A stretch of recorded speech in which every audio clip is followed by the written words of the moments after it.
question for you today: do you use user behavior data to guide your decision making? Well, 9 out of 10 self-respecting PMs will say, of course I do, right? But then my question is, do you really though? Here are the most common issues that I see.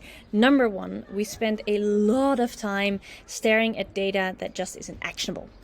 So yeah, we saw a dip in revenue. So what? What do we do with that, right? Or two, we're looking at all the right reports that show product data, like user activation, user retention, all that stuff, but we don't know how to interpret it. Is it good? Is it bad? And what action should we take next, right? So I decided to record this 4-part video series where I will talk about the 4 most common metrics and charts that I actually use in my day-to-day work and how I derive actionable insights from them. So I'm going to really talk you through exactly what I do to make it very pragmatic. Kind of let you look over my shoulder. And I'll also give you a little sneak peek into the tech stack that I use. So which tools do I like to use? So I'm going to talk about these 4 reports. Firstly, today I'm going to talk about user or account level activation, which is a big one. And then in the next video, I'll talk about detailed onboarding funnels, which is kind of a natural progression from the first. The third video will be about user or account level retention, also very important. And fourth, last but not least, will be about feature adoption and retention. But today, let's talk about this one, user or account level activation, which is a really tough one. This video will be about 10 minutes. I'll try to keep it short. I'll try to make it worth your while. Here we go. So product analytics really is all about defining and redefining what the different terms mean for your product and your target audience. So to make things really complicated right out of the gate, most companies work with 2 different definitions for active user and activation in the product sense.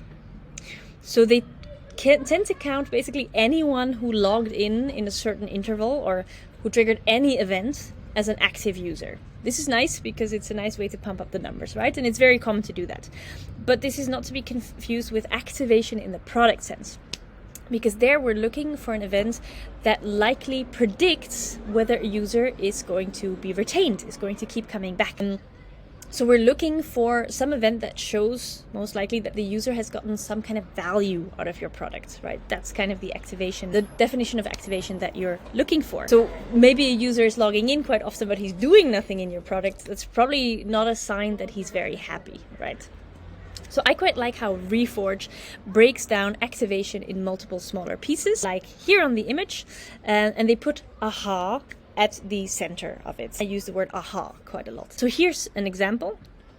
And as you can see, usually the first 2 steps, sign up and set up, are relatively easy to define because they're quite linear steps. All new users, they need to submit some kind of sign-up form, and it's usually quite easy to identify what button they need to click to kind of trigger this event. Usually click the button sign up after they put in their details. And also set up, usually they need to take a few steps to enable them to use the product. For example, they need to create a workspace, or they need to create an organization, or they need to create a project, or they need to do something before they can use your product.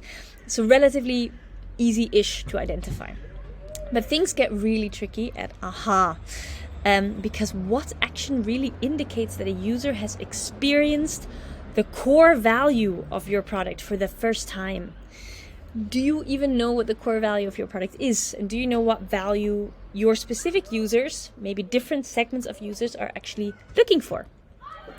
This gets more complex if you cater to multiple divergent use cases. So if your product can do a bunch of different things, or if you are targeting teams which have people which have different roles who might also want different things out of your product, or even worse, if you're targeting multiple different ICPs, right? It just gets broader and broader and broader. I wrote an article some time ago about identifying aha in a multi-use case product. I'll also post a link underneath this video. So habit is even harder. Habit is a series of events that are triggered in a recurring interval, right? A habit is not once, it's recurring.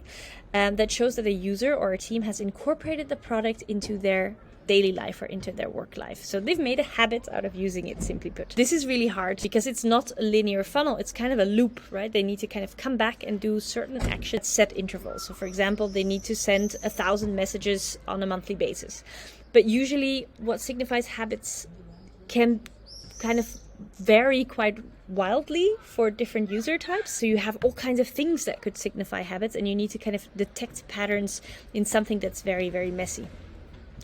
So here I drew kind of an image, like in the left side, it's still a nice linear funnel. Okay, I sign up, I set up the account, I reach aha, but then comes habit, and it becomes this kind of crazy loop with different users doing different things. So what signifies habit is different for everyone. I struggle quite a lot with habits, to be honest. So my pragmatic tip would be, in the beginning, if habits is just too complex to define, that's okay. Maybe just leave it out of your activation report for now. And then later, when you have collected more data, you can more confidently define it. Because I would rather leave a step out entirely than to define it incorrectly, right? Like set it up incorrectly and create a completely wrong impression with data. It's very easy to draw incorrect conclusions out of data or misrepresent stuff with data. So I'd rather not do it at all if I'm totally unsure than to get it totally wrong. Another issue for B2B startups is that we often operate with very limited quantitative data. We haven't been around for that long, so we don't have much historic data, or we have fewer than 500 customers, so we just don't have that many users using our product. That's okay, because we can supplement with qualitative data.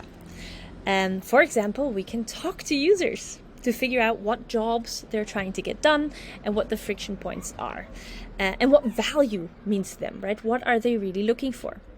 I also spend a lot of time shadowing new users, or I shadow people who aren't users yet, but who do fit my ICP as they use the product for the first time.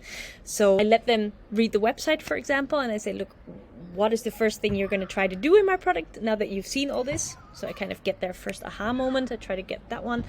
And then I shadow them and see where they stumble. Another thing we can do is watch session replays. For example, I like to use Hotjar. First tip of tooling, I like to use Hotjar to kind of record and see where people are stumbling. So what I'm trying to find out is what are users trying to achieve and what is holding them back, what is blocking them. Whew, okay, now the next step, now that I've maybe defined all of these moments, sign up, set up, aha, habits, I'm able to run activation charts, right? And now this next step is to actually get insights out of those charts. So most modern product analytics tools, for example, June.so, which is my personal favorite for B2B SaaS, come with out-of-the-box activation reports. Thank you. You just need to adjust the steps so that they reflect the definitions of the terms that you are working with for your product. So here's an example of what an activation report might look like, right? So this might be something that you're staring at. So you might notice that here I kind of sneakily added the step upgrade to paid, which is not part of activation at all. But for me, getting free users to upgrade to a paid account is quite important, because I work with a lot of PLG companies who kind of need that to be able to make money. And for me also, checking whether people upgrade to paid is a pretty decent signal whether they've gotten value. Not the only signal, but a nice signal. So I often add that one at the end. But of course, if I have a 14-day free trial and I look at a 7-day cohort, of course, 0 people are going to upgrade to paid. So you need to kind of think about that a little bit. So how do I get insights out of a chart like this, right? I'm staring at this. Well, 3 ways. Let's start with this. The first way is common sense. So let's look at a different activation report. Let's say it looks like this, right? It's pretty much instantly obvious that we have a huge drop-off here between setup and aha. This is a problem. I don't need to look at industry benchmarks or anything. I just see instantly that we have a problem here. So that's the number one thing that I'm going to address. So maybe I'll have like a short onboarding survey in the product that asks users, what are you trying to do, so that I can give them some personalized onboarding and try to guide them to their aha more quickly. So it's quite obvious from this what I need to do.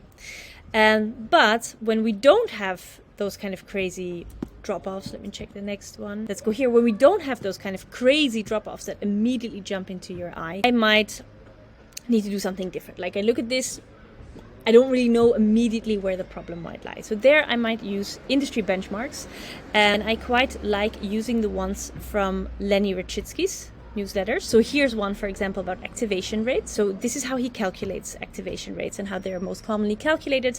This is also how tools like June.so do it. And here are some benchmarks that I can look at.